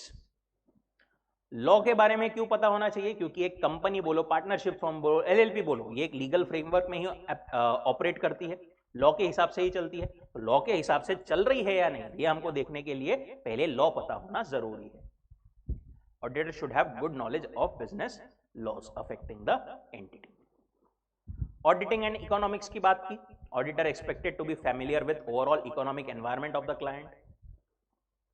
Auditing and behavioural science, knowledge of human behavior is essential to effectively discharge his duties. Auditing and statistics and maths, auditor is also expected to have knowledge of statistical sampling for meaningful conclusions and mathematics for verification of inventories. Accounting and data processing, EDP auditing in itself is developing as a discipline in itself. EDP मतलब electronic data processing. देखो पहले के जमाने में सारी चीजें manually होती थी, but with the advent of technology, with the advent आज के तारीख में बोले तो AI वगैरह, इसके थ्रू मैनेजमेंट गफले भी बहुत ऊंचे लेवल के कर सकती है, करना है तो। अब इसको चेक करने के लिए ऑडिटर्स को भी नहीं, क्या ऐसे टूल्स का यूज आना जरूरी है। इलेक्ट्रॉनिकली बहुत सारा डेटा कैसे फास्ट प्रोसेस किया जा सकता है, इसका नॉलेज होना जरूरी है, and that is covered in EDP auditing. Okay, electronically अपन कैसे कैसे चेक कर सकते हैं, क्या क्या टूल्स यूज कर सकते हैं, ये सब चीजें। इट्स अ डेवलपिंग थिंग अभी in the world. Auditing and financial management, auditor expected to have knowledge of various financial techniques जैसे working capital, funds flow, ratio analysis, capital budgeting, etcetera. And lastly, auditing and what? Production. Good auditor is one who understands client and his business function, such as production, cost system, marketing, etc. एक client को audit करने के लिए उसका business समझना जरूरी है, production क्या है, कॉस्ट क्या है, कैसा उसका पूरा फ्लो होता है बिजनेस का, ये समझना हमको जरूरी है। ठीक है, ये वाला point perfect. Now, objectives of audit, इसको भी मार्क कर लो, इंपॉर्टेंट।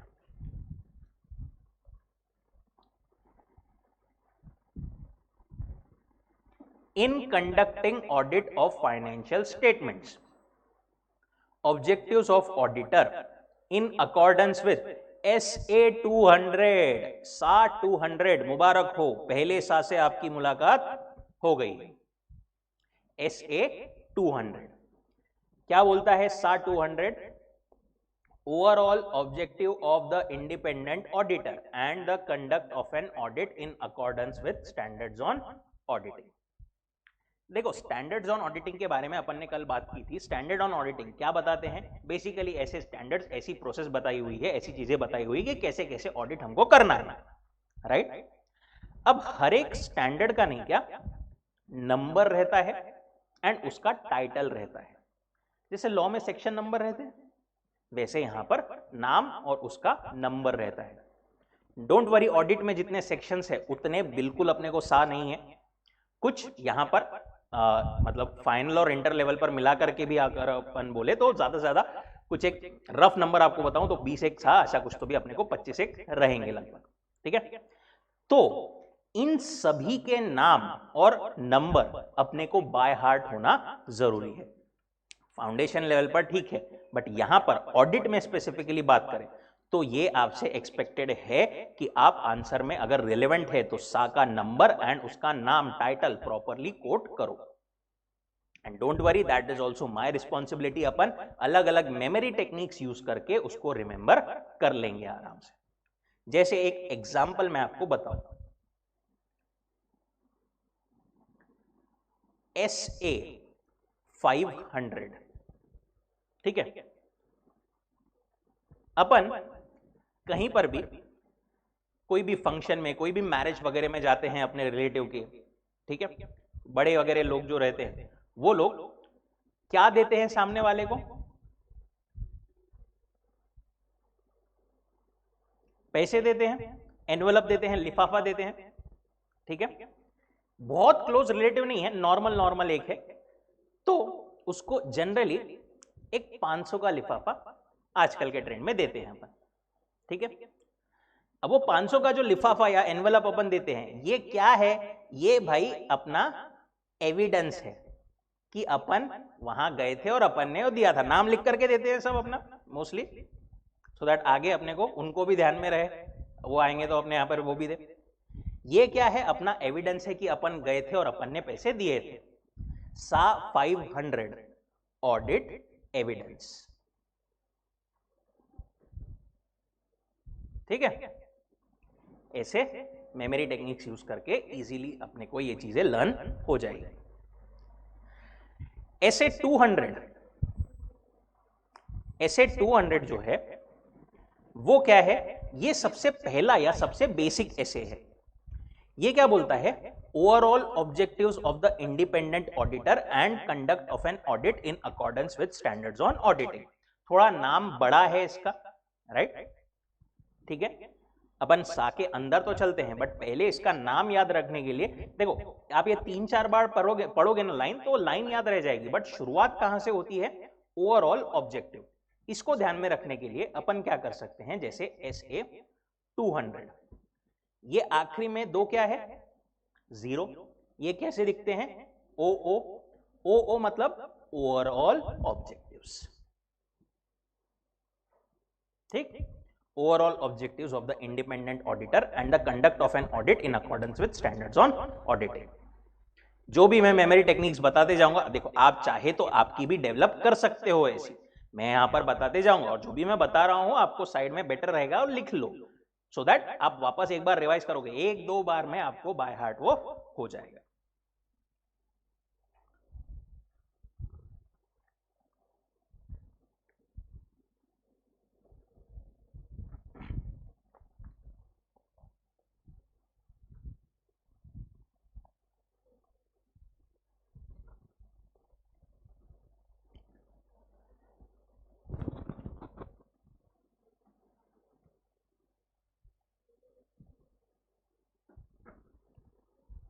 चलो आपके साथ में एक बार मैं भी उसका पूरा नाम लिखता हूं।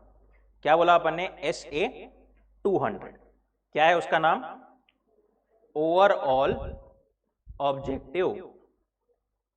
क्या? ओवरऑल ऑब्जेक्टिव, आगे बोलो, अरे पढ़ के बोलो। Overall objective of the independent auditor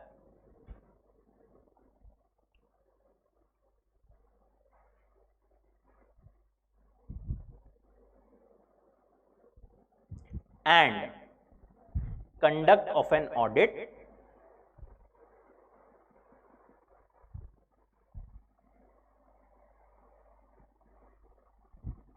in accordance with standards on auditing.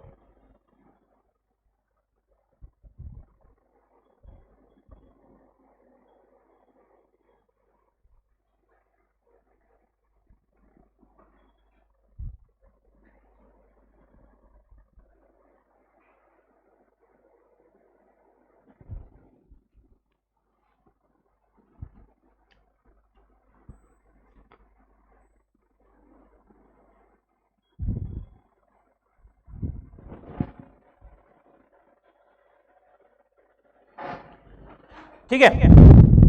सो देखो, जो एसेज है ना अपने, वो सारे एसेज में अलग अलग एसेज में अलग अलग चीजें दी हुई है। ठीक है, कुछ एक ऐसे कुछ एक चीज के बारे में बताते हैं, दूसरा ऐसे दूसरी चीज के बारे में बताता है। जैसे कि अपन ने एक एग्जांपल देखा था अभी, ऐसे 500, वो बताता है क्या, ऑडिट एविडेंस के बारे में। तो ऑडिट एविडेंस कैसे होना चाहिए, क्या होना चाहिए, उसके बारे में बताता है। एक ऑडिट ये है आपका ऐसे which is relating to audit documentation. ठीक है, वो बताता है कि आपने डॉक्यूमेंटेशन कैसे कैसे करना चाहिए, कितने दिन में कंप्लीट होना चाहिए डॉक्यूमेंटेशन, क्या क्या, वो सब चीजें वो बताता है। ऐसे ही पहले सबसे पहला वाला या बेसिक ऐसे जो है अपना, दैट इज ऐसे 200 overall objective of independent auditor and conduct of audit in accordance with standards on auditing. ये ऐसे हमको क्या बताता है, हमारा ओवरऑल ऑब्जेक्टिव दैट इज एक independent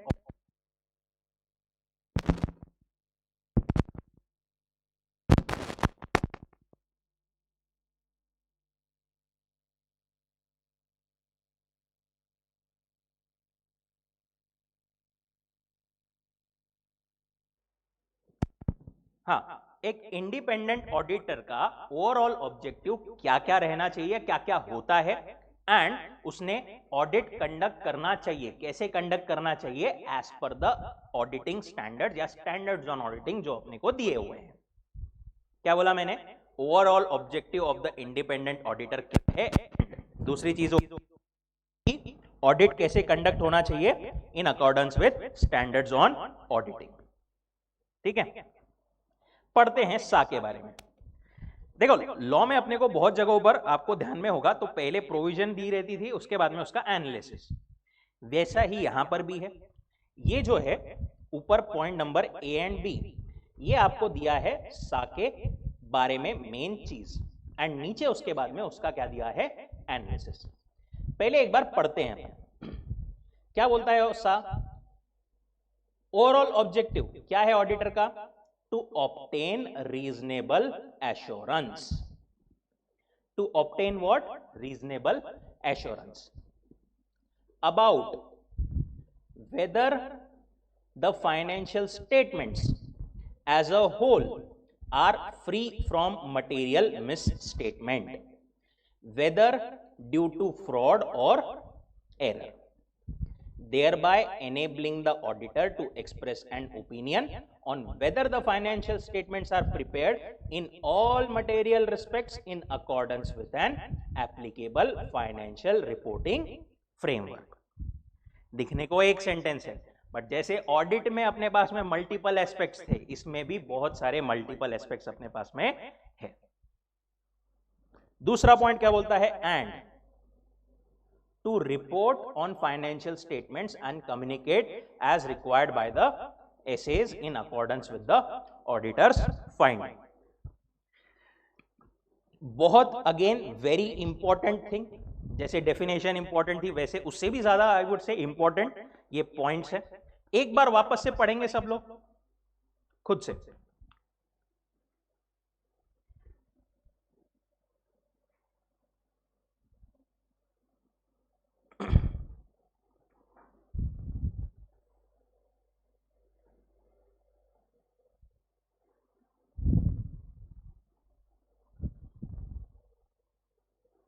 late me know once done. दोनों पॉइंट्स पढ़ के हो गए। एक बार मेरे साथ में पढ़ो। टू ऑब्टेन रीजनेबल सॉरी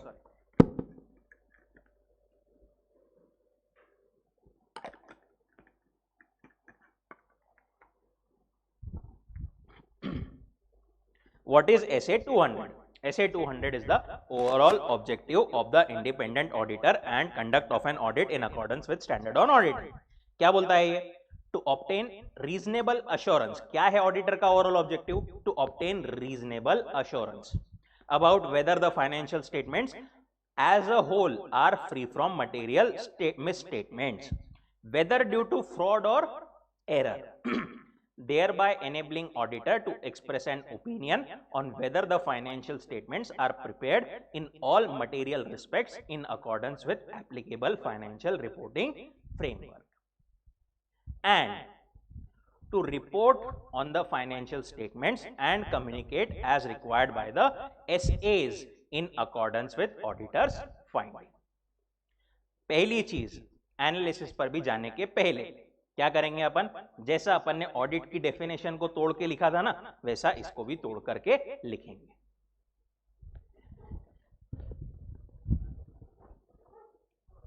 पहले हेडिंग डाल लीजिए SA 200 और उसका पूरा नाम लिख लीजिए.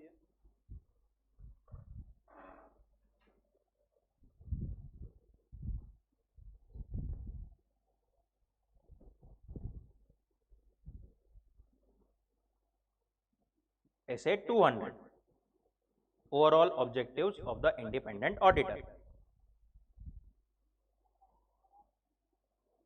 and conduct of an audit in accordance with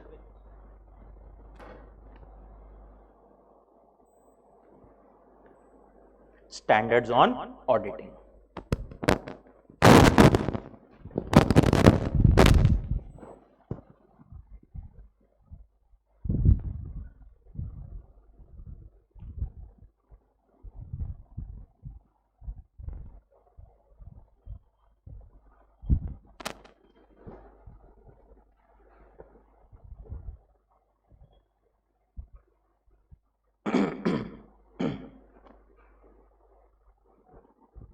ठीक,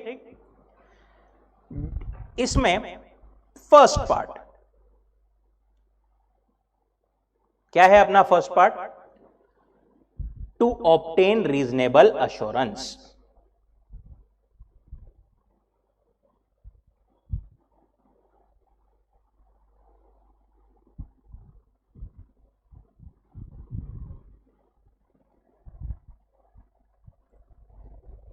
रीजनेबल अश्योरेंस को अंडरलाइन करेंगे. दूसरा, whether financial statements as a whole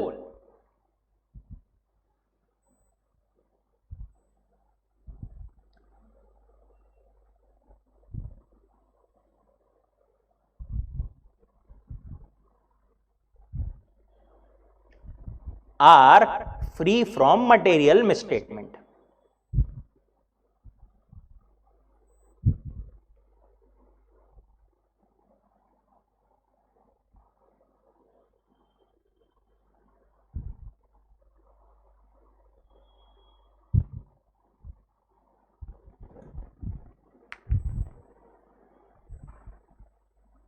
इसमें दो चीजों को अंडरलाइन करना है अपने को, as a whole and material miss statement.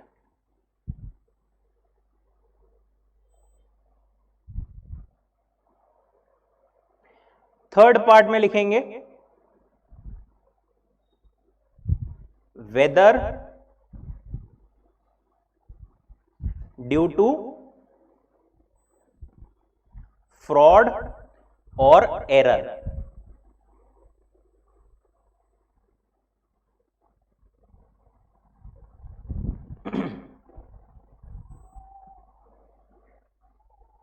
Fraud और एरर को अंडरलाइन करेंगे.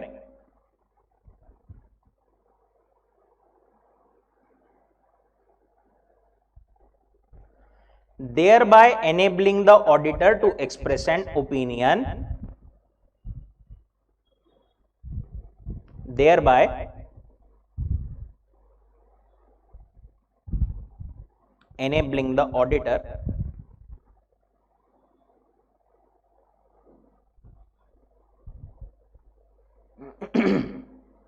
to express an opinion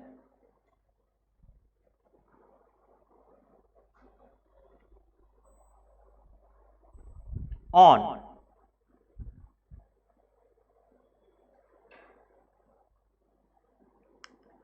whether financial statements are prepared. Fifth part, whether financial statements are prepared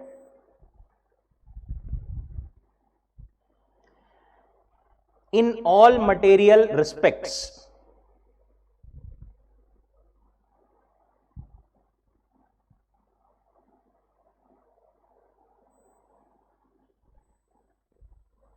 Whether financial statements are prepared in all material respects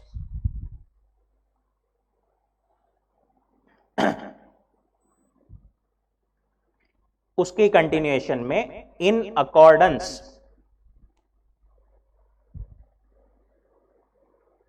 with an applicable financial reporting framework.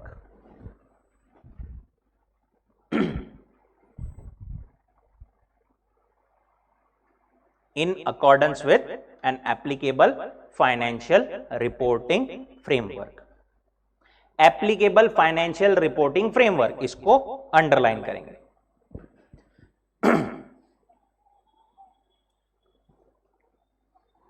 ये जो applicable FRF है, right, ये जो applicable FRF है, ये अलग अलग companies के लिए अलग अलग रहता है. ठीक है, आएंगे अपन इस पे भी डिटेल में आएंगे.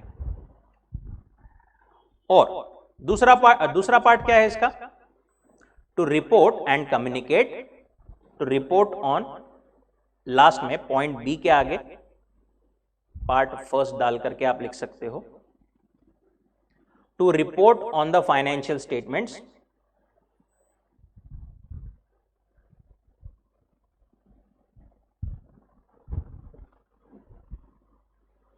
and communicate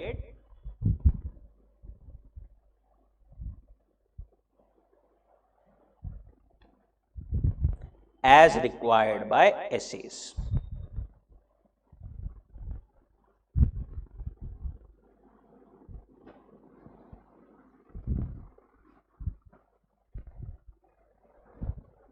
अपन पढ़ते वगैरह टाइम पर शॉर्ट फॉर्म्स यूज कर सकते हैं. फाइनेंशियल स्टेटमेंट्स को FS, applicable financial reporting framework, financial reporting framework को FRF. एग्जाम में आपको पूरा लिखना पड़ेगा. ठीक है,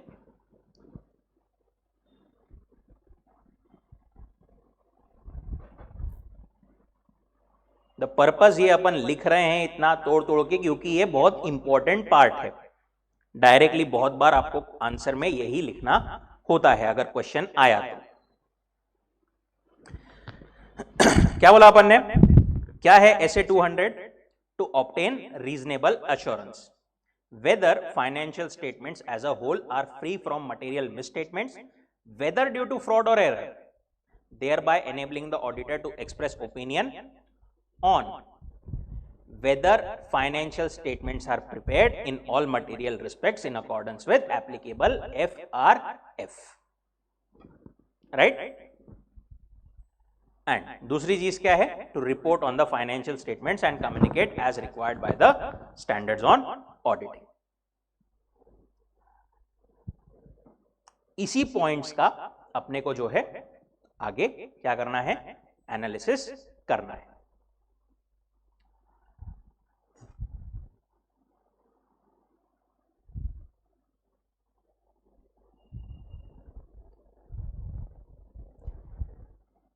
फर्स्ट पार्ट क्या बोलता है? पढ़ेंगे एक बार सब लोग.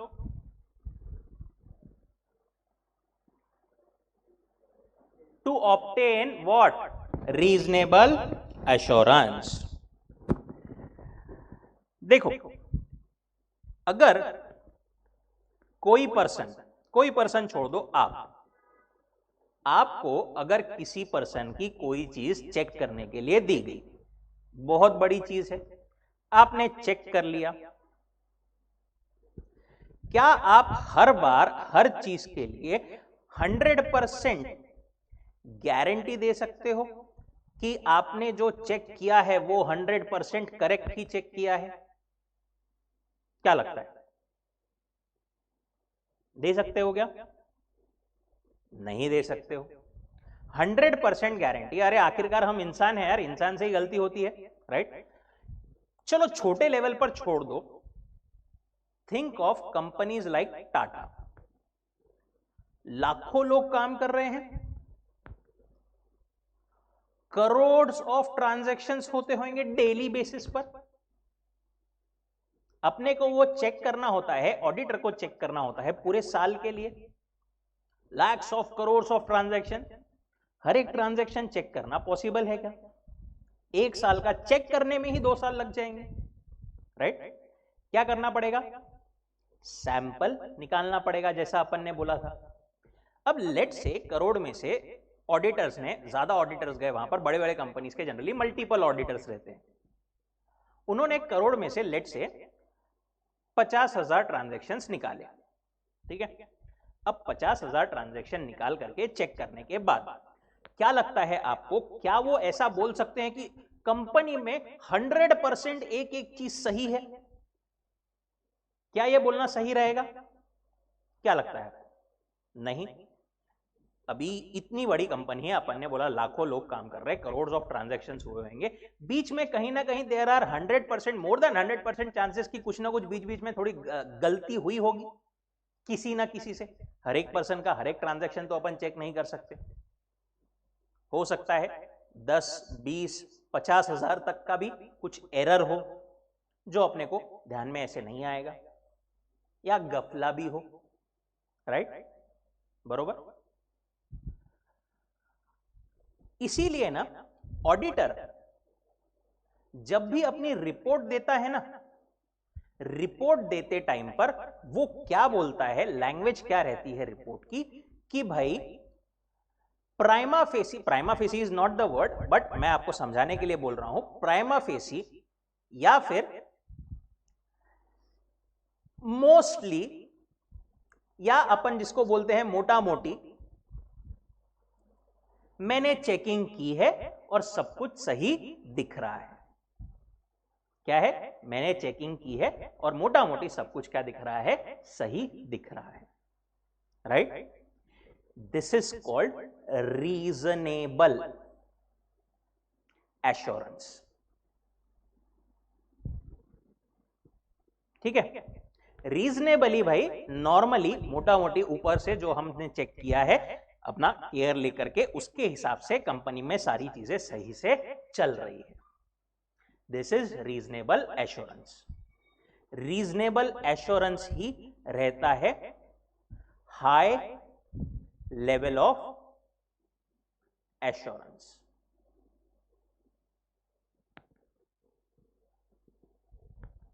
Right? High level of assurance. उसके अगेंस्ट दूसरा एक रहता है जो अपन बोलते हैं कि नहीं 100% सब कुछ चीजें सही है, दैट इज कॉल्ड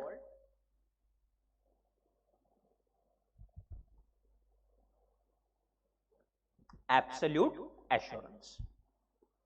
और ऑडिट में ऑडिटर हमेशा हमेशा क्या देगा आपको? Reasonable assurance. कभी भी it's not the absolute assurance. Auditor भी इंसान ही है, उसकी कुछ लिमिटेशंस है, राइट? 100% सब कुछ सही है, ये या तो कौन बोल सकता है? भगवान, या फिर कोई झूठा आदमी, राइट? नहीं किया फिर भी बोल दिया उसने। किसी ना किसी की हर कोई कुछ ना कुछ गलतियां होती है, छोटी मोटी गलतियों को एक्सेप्ट करते करते चलना पड़ता है, एंड रीजनेबली हमको एक जो है व्यू देना पड़ता है। इसे इससे ध्यान में आया, इट सेड ना कर कभी खुद की झूठी तारीफ, ना कर कभी खुद की झूठी तारीफ, ना ही दूसरों की तारीफ में अपनी शान को ढूंढ। ना कर खुद की झूठी तारीफ कभी, ना ही दूसरों की गई तारीफ में खुद की शान को ढूंढ, और सीख ले अपनाना दूसरों की गलतियों को, वरना इंसान छोड़ और भगवान को ढूंढ। राइट? ऐसा जो है वो है। गलतियां सबसे होती है, छोटी मोटी गलतियों को इग्नोर करना पड़ता है। ऑडिटर की भी लिमिटेशंस है, ऑडिटर भी 100% एब्सोल्यूट एश्योरेंस आपको नहीं दे सकता। ऑडिट में हमारा सा SA 200 क्या बोलता है? ओवरऑल ऑब्जेक्टिव क्या है ऑडिटर का? सबसे पहला पार्ट रीजनेबल एश्योरेंस। क्या ऑब्टेन करना? Reasonable assurance. इसी पॉइंट पर एक MCQ आया था और मेजॉरिटी लोगों ने गलतियां की थी इस पर। ऑडिटर कभी भी एब्सोल्यूट एश्योरेंस नहीं देता। क्या देता है? Reasonable assurance. रीजनेबल एश्योरेंस को ही अपन हाई लेवल ऑफ एश्योरेंस मानते हैं। ठीक है? एब्सोल्यूट अलग है, but reasonable is high level of assurance. गया क्या दिमाग में? Reasonable assurance, that is the first part. Auditor's objective is to obtain reasonable assurance whether financial statements as a whole are free from material misstatements, whether due to fraud and error. Reasonable assurance तक समझा? Reasonable assurance को अपन पढ़ेंगे और आगे के elements भी discuss करेंगे कल। ठीक है? एक क्विकली जस्ट 5 मिनट का आज का रिकैप कर लेते हैं, क्या क्या किया अपन ने अभी तक। शुरुआत से एक बार देखते हैं। अपन ने नेचर, ऑब्जेक्टिव एंड स्कोप, पहला वाला टॉपिक पढ़ रहे हैं अपन। उसमें इंट्रोडक्शन देखा था अपन ने कि ऑडिट क्यों जरूरी है, ओरिजिन ऑफ ऑडिटिंग कहां से हुआ है, it came from the word audire which means to hear. उसके बाद में meaning and nature of auditing, इसमें अपन ने डेफिनेशन देखी। डेफिनेशन एक बार वापस पढ़ेंगे क्या सब? An audit is an independent examination of financial information of an entity, of any entity, whether profit oriented or not, and irrespective of its size and legal form. When such an examination काय के लिए conduct की जाती है? With a view to expressing an opinion thereon. Right? इसमें independence होना जरूरी है। कोई भी एंटिटी का हो सकता है। फाइनेंशियल इंफॉर्मेशन में फाइनेंशियल स्टेटमेंट्स से अपन ज्यादा कंसर्न है। फाइनेंशियल स्टेटमेंट्स में कितनी चीजें आती है? 5। कौन सी? Balance sheet, profit and loss, cash flow, notes to accounts and statement of changes in equity. Right? Entity कैसी भी हो सकती है, प्रॉफिट ओरिएंटेड या फिर नॉट फॉर प्रॉफिट। पर्पस क्या रहता है? Ultimately to express an opinion. Preparation and presentation of financial statements किसकी रिस्पॉन्सिबिलिटी है? मैनेजमेंट की रिस्पॉन्सिबिलिटी है। ऑडिटर क्या करता है? ऑडिटर सिर्फ उस पर ओपिनियन देता है by means of return audit report. और ये इंश्योर करने के लिए कि हमारा जो है ऑडिट करने में the financial statements would not mislead anybody, उसको कुछ पॉइंट्स इंश्योर करने रहते हैं जो कि अपने को दिए हुए हैं। Then audit is interdisciplinary in nature of audit. Interdisciplinary is with some other subjects also, जैसा ऑडिट का रिलेशन है with accounting, with law, economics, behavioural science, statistics, mathematics, data processing, financial management and production. And ultimately we came to objectives of audit, that is our SA 200। SA 200 कैसे identify किया अपन ने? 200 में आखिरी में 2 0 है, that is 2 OO, overall objective.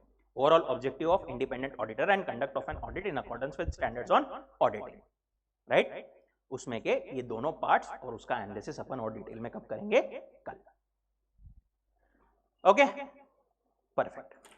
चलिए रुकते हैं यहां पर। Thank you so much.